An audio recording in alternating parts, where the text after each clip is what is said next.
దేశంలో ఆంధ్ర రాష్ట్రం 1వ స్థానంలో ఉంటే గత ప్రభుత్వం వల్ల అది 12వ స్థానానికి పడిపోయాం. సైన్స్లో ఫస్ట్ ప్లేస్లో ఉంటే 15th ప్లేస్ పడ్డాం. ఇంగ్లీష్ అంటే టోఫల్ ఏమనంటే ఇంకా టోఫల్ అంటారు అధ్యక్ష. అది కూడా నేను ప్రజలు చెప్పదలుచుకున్నాను. 10th క్లాస్ ఇంగ్లీష్లో మనం 2017లో 4th ర్యాంక్లో ఉంటే గత 5 సంవత్సరాలు 14వ స్థానానికి మనం పడిపోయాం అధ్యక్ష. ఫౌండేషన్ స్కిల్స్ పైన ఏసర్ ఇంకొక రిపోర్ట్ ఉంది అధ్యక్ష. ఏసర్ రిపోర్ట్ చూస్తే అధ్యక్ష తెలుగు భాష అధ్యక్ష 2018లో 57.1% మంది పిల్లలు గ్రేడ్ 2 అంటే గ్రేడ్ 5 పిల్లల్ని గ్రేడ్ 2 పైన చదవగలుగుతున్నారా లేదా అని టెస్ట్ చేస్తే 57.1 ఉంటే అది 38% పడిపోయింది. సిమిలర్లీ గ్రేడ్ 8లో అధ్యక్ష విచిత్రం ఏంటంటే గ్రేడ్ 8 అంటే 8th క్లాస్లో 2వ తరగతి తెలుగు టెక్స్ట్ బుక్ ఇచ్చి పిల్లల్ని చదవమంటే 2018లో 78% మంది చదవగలిగితే 2024 వచ్చేసి 53% పడిపోయింది. అంటే ఒక సిస్టమిక్ డికే అనేది వచ్చేసింది అధ్యక్ష. మీరు ఈరోజు చూస్తే 90% మంది 3వ తరగతి చదువుతున్న పిల్లలకి ఫౌండేషనల్ న్యూమరసీ స్కిల్స్ లేకుండా పోయింది అధ్యక్ష. అధ్యక్ష ఇంతేకాకుండా మీరు చూస్తే మాజీ ముఖ్యమంత్రి పులివెందుల ఎమ్మెల్యే గారు ఎప్పుడు సమీక్ష పెట్టినా ఒక అనౌన్స్మెంట్ చేయాలన్న తాపత్రయంతో అనేక అనౌన్స్మెంట్స్ చేశారు అధ్యక్ష. దాంట్లో మొదటిది సిబిఎస్ఈ. నేను కౌన్సిల్లో అనుకుంటా సిబిఎస్ఈ గురించి నేను మాట్లాడాను అధ్యక్ష. నేను కూడా సిబిఎస్ఈ స్టూడెంట్ని. 10th క్లాస్ ఎగ్జామ్స్ వస్తున్నాయంటే మాకు unit test, pre finals, semi finals, mock finals అట్లా ప్రిపరేషన్ జరిగేది అధ్యక్ష. కావాలని 1000 పాఠశాలలపైన సిబిఎస్ఈ బోర్డ్ ఎగ్జామ్స్ పెడతామని ఏకపక్షంగా నిర్ణయం తీసుకున్నారు. ఓకే, నిర్ణయం తీసుకున్నారు. అట్లని ఉపాధ్యాయుల్ని ప్రిపేర్ చేశారా? ప్యాటర్న్ ఆఫ్ ఎగ్జామ్ రెడీ చేసుకున్నారా? ఏదీ చేయకుండా ఇది రుద్దారు అధ్యక్ష.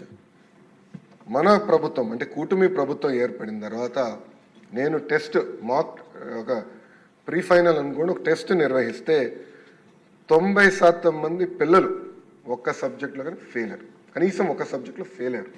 90% ఫెయిల్ అయ్యారు. ఇది చూసి వాస్తవంగా నేను భయపడ్డా. ఎందుకంటే ఎస్పెషల్లీ ఆడపిల్లలు ఫెయిల్ అవుతే ఊరిలో పెళ్లి చేస్తారని భయంతో లేదు, ఇది నిర్ణయం కరెక్ట్ కాదు. ఏదైతే సిబిఎస్ఈ మోడల్ ఆఫ్ ఎగ్జామినేషన్ ఏదైతే గత ప్రభుత్వం తీసుకున్న నిర్ణయం, we will postpone by 3 years. ముందర ఉపాధ్యాయుల్ని ప్రిపేర్ చేద్దాం, విద్యార్థులను ప్రిపేర్ చేద్దాం, తల్లిదండ్రుల్ని ప్రిపేర్ చేద్దాం, మోడల్ ఆఫ్ ఎగ్జామినేషన్ కూడా దానికి ప్యారల్గా డిజైన్ చేసిన తర్వాత అమలు చేస్తామని హామీ ఇచ్చాం. రెండోది టోఫెల్. ఇంత గొప్పలు చెప్పుకున్నారు, మళ్ళీ ఎందుకు ర్యాంకింగ్ పడిపోయింది నాకు తెలియదు. కానీ టోఫెల్కి అధ్యక్ష 59 కోట్ల రూపాయలు ఖర్చు పెట్టారు. 59 కోట్ల రూపాయలు వృధా చేశారు ఒక మాటలో చెప్పాలి. ఇంకోటి ఐబీ కరికులం అధ్యక్ష.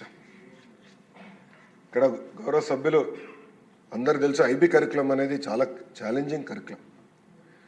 ఐబీ కరికులం ఇంప్లిమెంట్ చేయాలంటే అద్భుతమైన ఉపాధ్యాయులు, ఎవరికైతే అద్భుతమైన ట్రైనింగ్ ఉందో వాళ్ళే ఇంప్లిమెంట్ చేయగలుగుతారు. అనాలోచిత వల్ల ఐబీ కరికులం తీసుకొద్దాం, ఐబీ స్కూల్స్ ఏర్పాటు చేద్దామని 5 కోట్ల రూపాయలు ఒక ప్రాథమిక రిపోర్ట్ కోసం 5 కోట్ల రూపాయలు ఖర్చు పెట్టారు అధ్యక్ష. అధ్యక్ష ఇంకో పక్కన ఉపాధ్యాయులు అధ్యక్ష.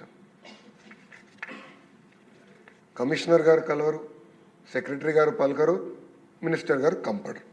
అది గత ప్రభుత్వంలో జరిగిన పనులు అధ్యక్ష. అంటే ఉపాధ్యాయుల్ని పట్టించుకోలేదు. మనందరం చూసాం, ఏకంగా మద్యం షాపుల ముందల నుంచోబెట్టి ఆనాడు వాళ్ళ చేత సెక్యూరిటీ డ్యూటీ చేయించారు. ఇంకైనా గట్టిగా మాట్లాడితే ప్రభుత్వాన్ని ప్రశ్నిస్తే ఏకపక్షంగా ట్రాన్స్ఫర్ చేస్తున్నారు.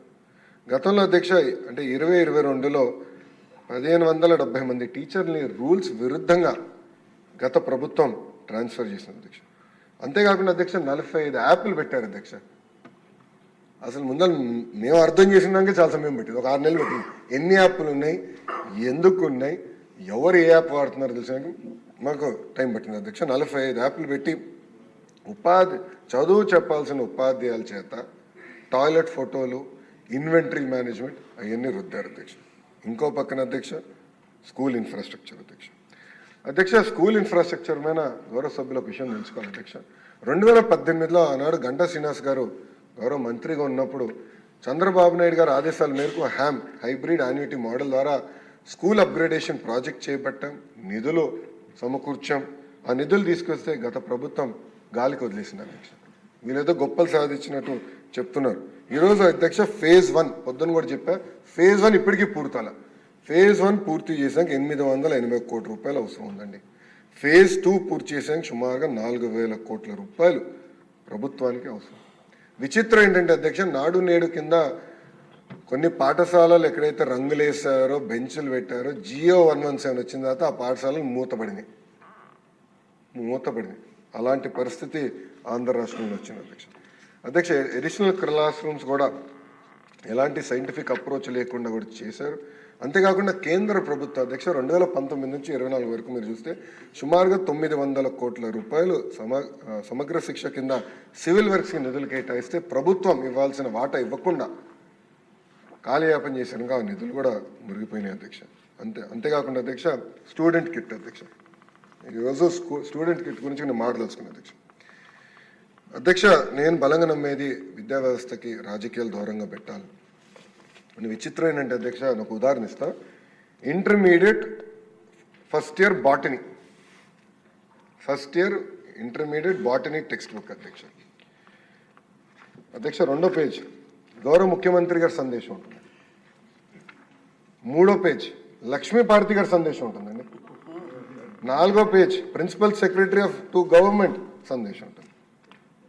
దాని తర్వాత అధ్యక్ష ఎవరైతే టెక్స్ట్ బుక్ రాశారో ఆ కమిటీ సభ్యులకి 1, 2, 3, 4, 5, 6, 7, 8, 9 పేజీలు అధ్యక్ష. సందేశం విత్ ఫోటో అండి. ఫోటో ఉంది అధ్యక్ష. అయ్యో ముఖ్యమంత్రి గారు ఫోటో ఎక్కడ మిస్ అవుతారు చెప్పండి. మాజీ ముఖ్యమంత్రి గారు మంచి ఫోటో పెట్టుకొని నవ్వుతూ పెట్టారు అధ్యక్ష. అంటే మీరు చూస్తే 9 పేజీలు, ఈ పుస్తకంలో 9 పేజీలు అధ్యక్ష వృధా చేశారు. దీనికోసం ఎంత ఖర్చు అయిందో నేను చెప్పాలి గౌరవ సభ్యులకి, అందరూ తెలుసు కదా. 9 పేపర్లు, 10 లక్షల పుస్తకాలు, కేవలం ఇంటర్మీడియట్ గురించి చెప్తున్నా. 10 లక్షల పుస్తకాలు మేము ప్రింట్ చేస్తాం అధ్యక్ష. సుమారుగా 30 పైసలు ఖర్చు అవుతుంది. అంటే 30 లక్షల రూపాయలు మేము ఈ పేజీలన్నీ తొలగించేందుకు సేవింగ్ చేసాం అధ్యక్ష. సంవత్సరానికి 30 లక్షల రూపాయలు కేవలం ఇంటర్మీడియట్ అధ్యక్ష. ఇది ఒకటి. ఓకే, చిక్కీ అధ్యక్ష. చిక్కీకి ఆయన ఫోటోలు అధ్యక్ష. చిక్కీకి ఆయన ఫోటో అధ్యక్ష. ఓకే అధ్యక్ష. బెల్ట్ పైన ఆయన పేరు అధ్యక్ష. పిల్లలు వేసుకున్న బెల్ట్ పైన ఏమని రాశారండి? జగన్ అన్నారా? జగనన్న విద్యా కానుక. అందరు చూపించాలా? స్క్రీన్ లేదబ్బా, మీకు అందరు పంపిస్తా, అందరు చూడొచ్చు. దెన్ అంటే పబ్లిక్ అంతా చూడాలి. చిత్రం ఏంటంటే అధ్యక్ష, పిల్లలు రాసే వర్క్ బుక్ అధ్యక్ష, దానిపైన మాజీ ముఖ్యమంత్రి గారి ఫోటో. ఫోటో కూడా ఎలాగొని చూడండి అధ్యక్ష. నెలతప్పుడు బాల్ ఎట్లంటే ఇది ఎట్లంటే ప్రతిదీ గౌరవ సభ్యులు పార్థసారథి గారు చెప్పారు. చివరికి డిక్షనరీ కూడా వదిలిపెట్ల, అక్కడ కూడా మాజీ ముఖ్యమంత్రి గారి ఫోటో అధ్యక్ష. అధ్యక్ష గుడ్డు కూడా వదిలిపెట్టలేదు అధ్యక్ష. పాపం గుడ్డేం పాపం చేసినా కానీ రాజశేఖర రెడ్డి గారి పేరు అధ్యక్ష. వైఎస్ఆర్ ఎస్పీ గుడ్డు పైన కూడా స్టాంప్. అంటే కోడి గుడ్డుని కూడా చివరికి ప్రభుత్వం బ్రాండింగ్ వదిలిపెట్టారు. ఇదే అయిపోయింది. నెక్స్ట్ వస్తాను అధ్యక్ష. బ్యాగ్ అధ్యక్ష. బ్యాగ్ పైన కూడా ఆయన పేరు అధ్యక్ష. బ్యాగ్ పైన కూడా ఇక్కడ ఆయన పేరు పెట్టుకున్నారు అధ్యక్ష. అంటే ఎంత అన్యాయం ఒకసారి గౌరవ సభ్యులు అందరూ గమనించాలి. అంటే ఎక్కడ చూసినా ముఖ్యమంత్రి గారి పేర్లు పెట్టాలా, పార్టీ రంగులు పెట్టుకోవాలా, ఇదే లక్ష్యంతో గత ప్రభుత్వం పనిచేసింది. అంటే ఒక ప్రోపగాండా మెషిన్గా గత ప్రభుత్వం ఈ వ్యవస్థను వాడింది అధ్యక్ష. అధ్యక్ష ఈరోజు నిజంగానే నేను ఇంకో పక్కన అధ్యక్ష ఈ క్లాత్ కూడా చూడాలి అధ్యక్ష. ఇది 1 సైడ్ ప్రింటింగ్ చేస్తాయి బట్ అధ్యక్ష. దీనివల్ల ఏంటంటే ఒక్క సంవత్సరం తప్ప మళ్ళీ రాదు. ఇది ఒక్క సైడే ప్రింటింగ్ చేశారు, నాణ్యత లేని బట్ట. అంటే బ్రీదబిలిటీ చాలా తక్కువ ఉంటుంది అధ్యక్ష. ఇది చేశారు అధ్యక్ష. ఇదంతా చూసిన తర్వాత నేను మన ప్రభుత్వం అంటే కూటమి ప్రభుత్వం అధికారంలోకి వచ్చిన వెంటనే ఒక నిర్ణయం తీసుకున్నాం. ఒకటి, ఈ కిట్స్కి ఎట్టి పరిస్థితుల్లో రాజకీయ నాయకులు పేర్లు పెట్టుకోకూడదు, ఏ పార్టీ రంగులు కూడా ఉండకూడదని నిర్ణయం తీసుకున్న అధ్యక్ష. అది నేను చాలా స్పష్టంగా నేను అందరికి చూపిస్తాను. అంతేకాకుండా గొప్ప వ్యక్తులు డాక్టర్ సర్వేపల్లి రాధాకృష్ణ గారి పేరుతో ఈ కిట్ ఈరోజు మనం ఏర్పాటు చేసుకుంటున్నాం అధ్యక్ష. టెండర్లు పూర్తయినాయి. ఈరోజు మీ అందరి ముందల నుంచి నేను గర్వంగా చెప్పగలుగుతున్నా, ఒక స్టూడెంట్ కిట్లోనే రాబోయే 5 సంవత్సరాల్లో 300 కోట్ల రూపాయలు మన కూటమి ప్రభుత్వం సేవ్ చేసుకుంది. అంటే 9.4% మనం సేవ్ చేసుకున్నాం అధ్యక్ష. మన ప్రభుత్వానికి ఫోటోలు పిచ్చలేదు. చిక్కిపోయిన ఆంధ్ర రాష్ట్ర ప్రభుత్వం లోగో పెట్టి మనం విడుదల చేస్తున్నాం. బెల్ట్ పైన డాక్టర్ సర్వేపల్లి రాధాకృష్ణ గారు మన కిట్ పేరుతో బెల్ట్ ఇస్తున్నాం. అంతేకాకుండా అధ్యక్ష, ఈరోజు మనం ఇచ్చే బట్ట కూడా ఓవెన్ బట్ట, 2 సైడ్ నీట్ బోత్ సైడ్స్ ఉంటుంది. చాలా బ్రీదబిలిటీ ఉన్న బట్ట. అంటే సొంత పిల్లలు మా దేవాంశ ఏం పట్టేసుకుంటారో చూసుకొని ఆ బ్రీదబిలిటీ ఉందా లేదా అని చూసుకొని బట్ట కూడా ఇస్తున్నాం అధ్యక్ష. అంతేకాకుండా అధ్యక్ష, మేము కూడా ఫీల్డ్లో టెస్ట్ చేసాం అధ్యక్ష. పిల్లలకి ఇచ్చి ఎలా ఉంది, బాగుందా బాగాలేదా ఆ ఫీడ్బ్యాక్ కూడా తీసుకున్నాం. నేను ఇక్కడికి వచ్చే ముందర యాక్చువల్లీ అంతా రహస్యంగా పెట్టి ఇక్కడ చూపిద్దాం అనుకున్నా, కానీ ఆదిరెడ్డి వాసు గురించి మీకు తెలుసు అధ్యక్ష, తొందర ఎక్కువ. ఇమీడియట్గా ఫోటో దిగి సెల్ఫీ దిగి ఇమీడియట్గా పెట్టాడు. మీడియాలో కూడా సోషల్ మీడియాలో కూడా చాలా పాజిటివ్గా ప్రజలు కూడా రిసీవ్ చేసుకున్నారు అధ్యక్ష. మీరు చూస్తే ఇక్కడ కూడా మనం ఇస్తున్న వర్క్ బుక్స్లో ఎక్కడ కానీ నో ఫొటోస్. గౌరవ ముఖ్యమంత్రి గారి ఫోటో లేదు, విద్యాశాఖ మంత్రి గారి ఫోటో లేదు, ఎవరు ఫోటో లేదు. చాలా క్లియర్ మెసేజ్తో మంచి మోటివేషన్ కోట్స్ కూడా పెట్టాలని గౌరవ సెక్రటరీ గారు కూడా నేను చెప్తాను జరిగింది. ఎస్పీడీ గారు కూడా నేను చెప్పాను అధ్యక్ష. అంటే పాజిటివ్ ఎన్వైరన్మెంట్లో పిల్లలు చదవాలి, అంతేగాని మన ఫోటోలు వాళ్ళపైన రుద్దకూడదని ఆలోచనతో చేసాం అధ్యక్ష. అంతేకాకుండా బ్యాగ్ కూడా మీరు చూస్తే ఎక్కడ రాజకీయ రంగులు లేవు, పేరులు లేవు. చాలా అద్భుతమైన క్వాలిటీ బ్యాగ్ పిల్లలకి ఇవ్వాలి. ఎందుకంటే ఇక్కడ స్టిచ్చింగ్ కూడా జాగ్రత్తగా చేయమని నేను ఆర్డర్ చేశాను. ఎక్కువ చెక్స్ కూడా పెడుతున్నాం, నాణ్యత ఉండాలి. ఎందుకంటే నేను కూడా ఫీల్డ్కి వెళ్ళినప్పుడు అక్కడక్కడ ఈ హ్యాండిల్స్ కూడా జరుగుతుంది. అది జరగకూడదని మేము నిర్ణయం తీసుకున్నాం. అందుకే స్పెషల్గా కేర్ తీసుకోవాలని కూడా అధికారులు నేను సూచించాను అధ్యక్ష. ఇంకో పక్కన మిడ్ డే మీల్కి వచ్చేగల అధ్యక్ష, ఒక చిక్కీ సప్లైలో రాబోయే 5 సంవత్సరాలు 240 కోట్ల రూపాయలు మన ప్రభుత్వం సేవ్ చేసుకుంటుంది అధ్యక్ష.